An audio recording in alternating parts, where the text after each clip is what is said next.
Dans le souci de vulgariser les activités du projet d'aménagement des investissements de la vallée du Logone, un plan d'action de réinstallation a été mis sur pied. Vous savez que quand un projet est mis en place, ils doivent être exécutés dans un milieu bien précis. Et c'est ce milieu, quand c'est un projet de travaux, généralement, il y a des personnes qui sont installées dans ces zones.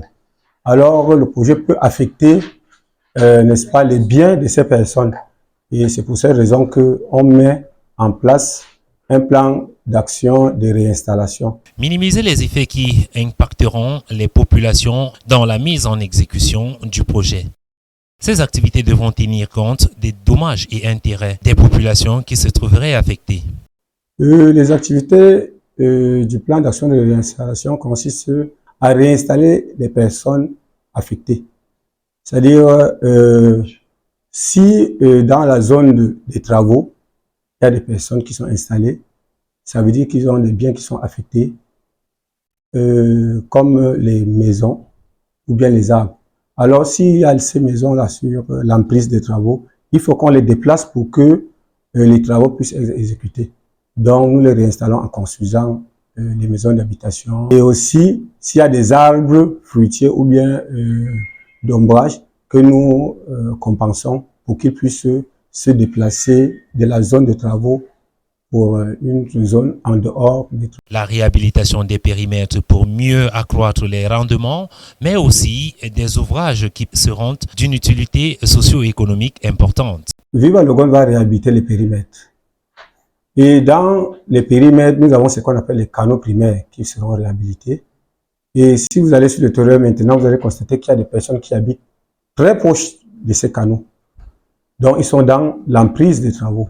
Donc, il est question maintenant que ces zones, ces personnes, qu'on les déplace de cette emprise de 15 mètres afin que les canaux soient réhabilités. Une prise en charge sera faite en cas d'incapacité à utiliser les espaces viables pendant les travaux de réhabilitation.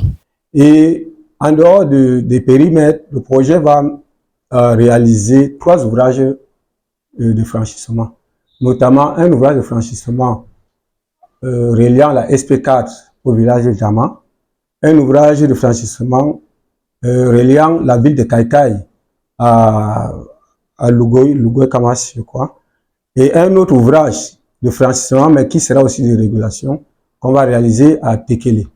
Donc, ces 3 ouvrages-là, il est question qu'on voit s'il y a des personnes qui sont installées sur l'emprise de des travaux. Eux aussi, il faudra qu'on les compense. Et le projet va aussi réhabiliter la digue du Logone à partir de Mourla jusqu'à Tekele, sur une longueur de 18 km. Donc, il y a les personnes qui habitent dans l'emprise de 30 mètres le long du Logone, et ces personnes aussi, ils doivent être réinstallées. Et aussi, il ne faut pas oublier que le plan d'action de réinstallation va aussi compenser les pertes économiques.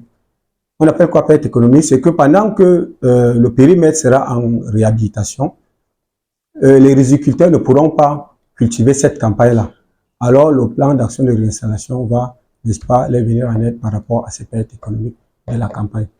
Avant la mise en exécution, des descentes sont faites pour actualiser les données du plan d'action sur le terrain par une commission présidée par le préfet du département du Mayo-Danaï. Nous avons commencé lundi et cette activité va continuer la semaine prochaine dans la zone de Maga. Nous sommes sur le terrain pour actualiser les données du plan d'action de réinstallation.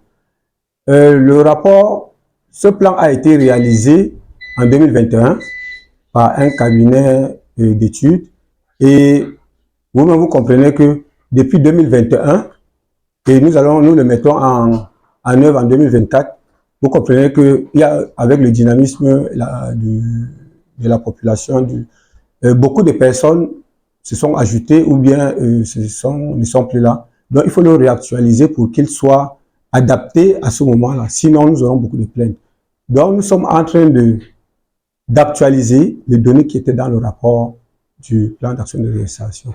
Et cette actualisation est faite par la commission départementale de constat et d'évaluation, qui est qui est constituée des délégués départementaux et présidée par le préfet du Mayo d'Anaï. Pour ce faire, un calendrier préétabli permet de coordonner les descentes. Que nous allons commencer à Maga à partir de lundi, et tous ceux qui sont au long de la digue Mourla-Tekele, qu'ils soient prêts, ou bien ceux qui sont tout au long des canaux, des OP de Maga, qu'ils soient aussi prêts. Nous prenons, par rapport aux OP, nous prenons 15 mètres de part et d'autre. Et la digue Mourla-Tekele, c'est 15 mètres d'emprise. Donc nous sommes, bref, pour me résumer, nous actualisons les données du plan d'action de réinstallation qui a été mené en 2021. Toutes les personnes qui seront sur l'emprise seront réinstallées. Les cases, les maisons d'habitation seront reconstruites et même les arbres qui seront dans l'emprise